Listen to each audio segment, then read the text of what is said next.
Jim Cornette is known for his opinions about wrestling and the angry rants he goes on when wrestling is not according to what he thinks it should be. In fact, he was someone who seems to take anyone not believing in his views about wrestling personally, going so far as to threaten violence towards them. A fan invaded an AEW ring and tried to attack Chris Jericho, before getting taken out by Jericho, MJF, and security. When asked, he said he was a fan of Cornette, and that was one of the reasons he was attacking the wrestlers, as he had come to send a message. While Cornette would disown that fan, many see him as the cause of that dangerous situation. This is Wrestling Up, and here are the wildest things Jim Cornette has said about AEW.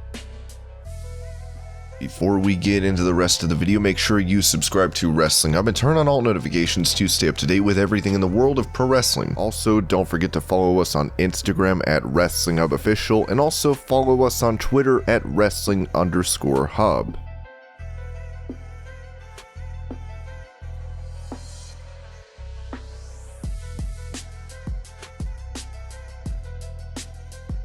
Jim Cornette is seen as old and out of touch. That much may be clear, but that does not excuse the hatred he spews on his shows. He cannot and should not be allowed to say the things that he does when he says it with such fervor, whipping the masses of his fans, who hang on to every word that leaves his lips, into a place where they are ready to riot. Sometimes he goes too far past the area of decency and directly into a place where he can't really return from. Then here comes Sonny Kiss, who apparently got off his day job at the drag show at the Tropicana. They're not explaining any of this. The transvestite or exotico, as they would say at AAA. Kiss reacted saying that people's actions spoke for themselves, and as a person who had been open about their sexuality since childhood, the attack was not something that affected Sonny.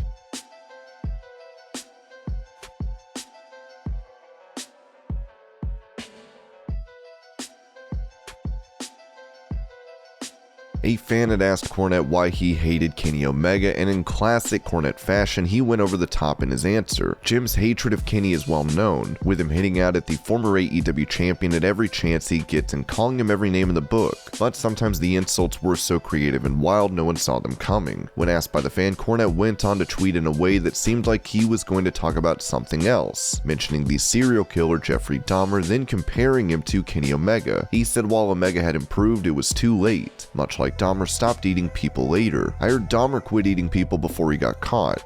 Kenny Omega. If he wants to be respected as a wrestler, too late. He didn't stop there and kept tweeting at fans, showcasing his hate of Omega, but none of them would match up to the comparison with one of the most infamous serial killers. Makes my day a little brighter when I can remind an asshole who wrestled a blow-up doll in front of fans that he sucks. Also him. Thanks. So you're saying Kenny Omega is such a weak, ineffective pussy of a wrestler he physically can't make an 8-year-old cry. When asked why he tagged Kenny Omega, he kept going, because I want this dipshit to know exactly what I say about him so there's no misunderstanding. He should not be allowed in our business. The rage he had towards Omega was something he continued to spout. Dave Meltzer talked about Omega and Kota Ibushi only for Cornette to compare Ibushi to Hitler. I don't really care if Adolf Hitler was an amazing talented painter. He should get no compliments. These Omega, Ibushi, same thing. There's taking wrestling seriously, and then there's comparing wrestlers to genocidal dictators.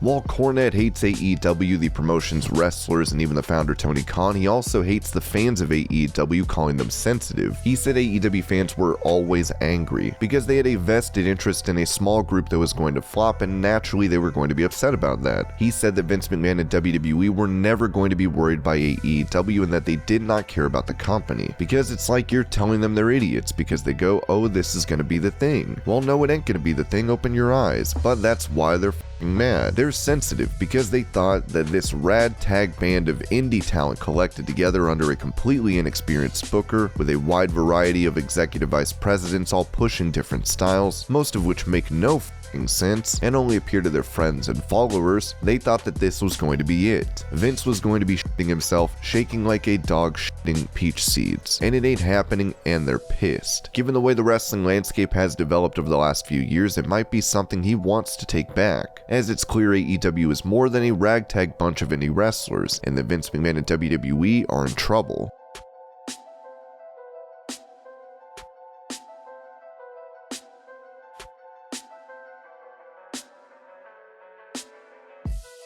When Riho was champion in AEW, Cornette used to call her out and say she was ridiculous. He even implied Kenny Omega had an Asian girl fetish, and that was the reason Riho was there, calling her a Japanese schoolgirl. Riho wins the match and is the women's champion. She's as big as a 9-year-old girl. Done with Riho winning, he began to insult her. He talked about how Omega came out to save her and said that was why Riho was champion. Here comes Kenny Olivier to save Riho. Now it made sense. This was the goddamn 9-year-old girl that this f***ing twit. And he has this Japanese schoolgirl fetish. And there's something going on between Kenny Omega and Riho. A relationship, as they used to say, which is why he has nepotismed her into the women's championship with his buddy the billionaire, because he's the executive vice president. Cornette would go on to insinuate that in regards to Omega and Rio's relationship, he's f***ing her. He's got to be. What the f***? While the two have been friends going back to their days in Japan, Cornette's comments are unfounded.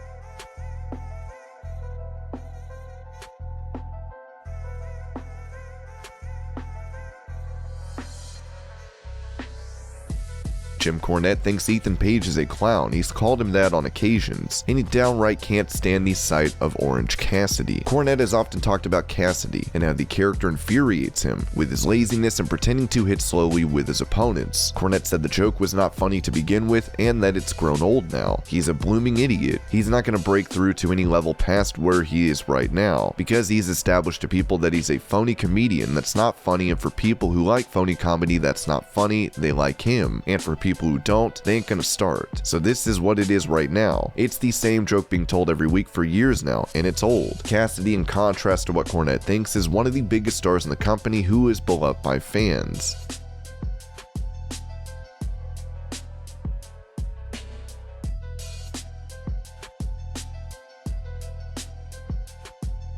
Jim Cornette thinks wrestling should be done in a certain way, with certain wrestlers being kept strong. He is often actually right in his opinion, but the way he expresses it makes it wild. When CM Punk was in a feud with Powerhouse Hobbs and Orange Cassidy defeated Hobbs, Cornette nearly had an aneurysm. While it was true Hobbs losing was not the best idea at the time, the hate Cornette had for Cassidy came out and he opened up on what he thought about it, blasting AEW and everyone else in sight, going so far as to say CM Punk should have questioned Tony Khan. If I was CM Punk, as soon as I saw the first match on Friday Night Rampage, I would have gone to Tony Khan and asked him, "Are you kidding me? Is this a rib? I have a match with Powerhouse Hobbs, one of your budding new superstars, who has all the talent, all the potential, all the tools to succeed in the world, and I gave him his best singles match he has ever had, and hopefully gave him some on-the-job training and elevated him in people's eyes." Not content with the idea of Punk questioning Khan, he felt Punk should assault his boss. And 2-3 weeks later, you lead Rampage with Powerhouse Hobbs against the company mascot Orange Cassidy, and you beat Hobbs with a joke, just because, Tony Khan, you think this clown is cute. Cassidy beat Powerhouse Hobbs in a tournament to determine who's going to get a shot at the World Championship. Punk should just grab Tony by the neck and say, "When you're serious about this business, call me.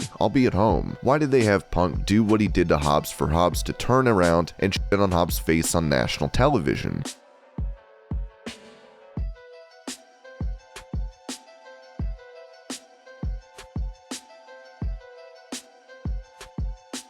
Jim Cornette does not like AEW. I'm sure we all understand that by now, but the fact is, more than not liking AEW, he does not like almost anything connected to AEW. He feels that everything related to AEW is killing the business, so much so that he advocated Tony Khan was the sort of person who should be bullied. He called out the AEW founder and said, "Here's the thing, you said they needed a booker with backbone. Okay, number one, if this was 25 years ago, everybody in the locker room, Tony Khan would have been the guy that they turned upside down and shook for change after school and stole his lunch money, a nerd with glasses that they went up and thumped his fucking nose and gave him a wedgie. And that's the way they would have treated him, because he was a fucking mark that had enough money to get into the fucking business and didn't know who to get involved with, and that's why they've got a shit show now. At this point, we can be thankful this is not the wrestling industry of a few decades back, and Jim Cornette is not running around backstage trying to hit people.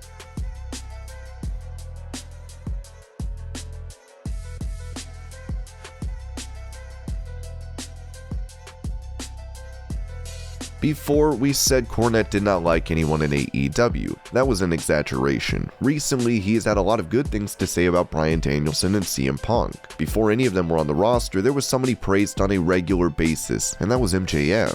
MJF was the man keeping kayfabe alive to Cornette. He was living the gimmick, and even outside wrestling, he would be the heel in real life to fans at signings and more. This is what Cornette had grown up seeing, and this is what he wanted from wrestlers. However, when Chris Jericho and MJF had the Dinner Debonair segment, that was something that broke Cornette. The segment was a funny one where Jericho and MJF did a song and dance like it was a musical. Cornette, in a move that was uncharacteristic of himself, said that he would never be complimenting any wrestler from AEW ever again, meaning MJF. I'd like to issue a public apology for being wrong. You know about who. Suffice to say, I'll not be complimenting any current wrestlers again. Even if they display talent or potential, they'll inevitably sacrifice self-respect and go the mud-show route to get along with their playmates. And these were the wildest things Jim Cornette has said about AEW. I hope you're all having a great day. Thank you so much for watching, and I'll see you later.